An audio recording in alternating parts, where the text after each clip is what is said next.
Hello friends, good morning. আমার চ্যানেলে আপনাদের স্বাগত এবং অনেক অনেক ভালোবাসা। আজকের ভিডিওটাও কিন্তু আমার বাবার বাড়ির ভিডিও। কি মজা করেছি দেখুন। প্রথম তো আপনাদেরকে একটা ভিডিও শেয়ার করেইছি ঠাকুর দেখার, এটা হচ্ছে বিসর্জনের ভিডিও। সকালবেলা একরকম বাজনা আসে যে যে রাস্তা দিয়ে রাত্রিবেলা ঠাকুর নিয়ে যাবে সেই রাস্তাগুলো একবার ওরা দেখে যায়। তার জন্য সকালের এক রকমের বাজনা, আবার সেই বাজনায় রাত্রে ঠাকুর নিয়ে কীরকম আলোর মধ্যে দিয়ে গেছে সেটারও একটা ক্লিপিং আপনাদের সাথে শেয়ার করছি। আর আমার মেয়ে, আমার ভাইজি আমার মায়ের সাথে কিভাবে খুনসুটি করেছে তারও এক ঝলক দেখাচ্ছি। আমার ৮০-৮১ বছরের বাবা কিভাবে সারাদিনটা কাটায় গাছে জল দিয়ে, ফুল গাছ পরিচর্যা করে, ওই টুকটাক সবজি গাছ বসিয়ে, সেটার এক ঝলক দেখাই। আর ঠাকুরের যখন প্রসেশন যায় তখন আমরা কীরকম আনন্দ করেছি সেটারও এক ঝলক দেখাই। তো সব মিলিয়ে মিশিয়ে বেশ জমিয়ে বাপের বাড়িটা উপভোগ সবাই করে, আমিও করেছি। তো চলুন সেগুলো সব দেখতে আমার সাথে থাকুন, আমার পাশে থাকুন।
দেখলেন তো কেমন সরস্বতী পুজো বিসর্জনের বাজনা, লাইটিং সবটাই আপনাদের সাথে শেয়ার করলাম। তার সাথে ভালো খারাপ মিলিয়ে অসম্ভব আনন্দ।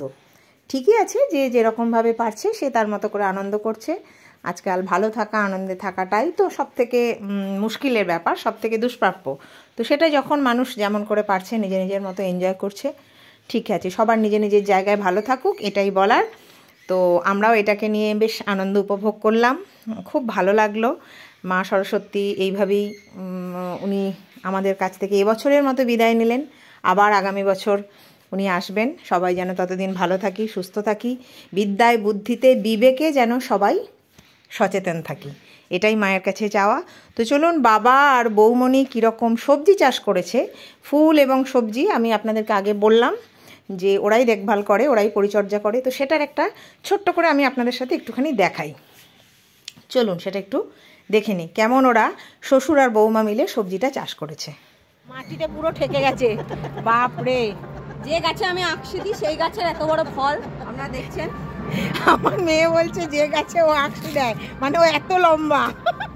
সেই গাছের ফল প্রচুর হয়েছে। ওইটা একটা, আচ্ছা এই একটা দেখালাম, এই যে এইদিকে সব এরা এখন হচ্ছে, এই যে এরা হচ্ছে এখন, এই যে ওরা হেসেই সারা হচ্ছে কি জন্য, এত নাতনি আর দিদার হাসি।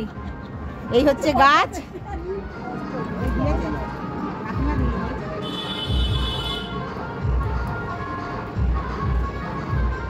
এটা দেখ ওই এই যে দুটো বৌমনি ক্লিপ দিয়ে যত্ন করে রেখে দিয়েছে। এটা আমি কেটে দিই, এই যে হয়েছে, সর্বনাশ। তো বন্ধুরা, এভাবেই আমি শেষ করে দিলাম আমার বাবার বাড়ির ঘুরে আসার ব্লগ। কেমন লাগলো জানাবেন, ভালো লাগলে একটি লাইক দেবেন, আর একটু বেশি ভালো লাগলে চ্যানেলটি সাবস্ক্রাইব করে প্রত্যেকবারের মতো এত ভালোবাসা নিয়ে সাথে থাকবেন, পাশে থাকবেন। সবাই ভালো থাকুন, সুস্থ থাকুন, আনন্দে থাকুন। টাটা।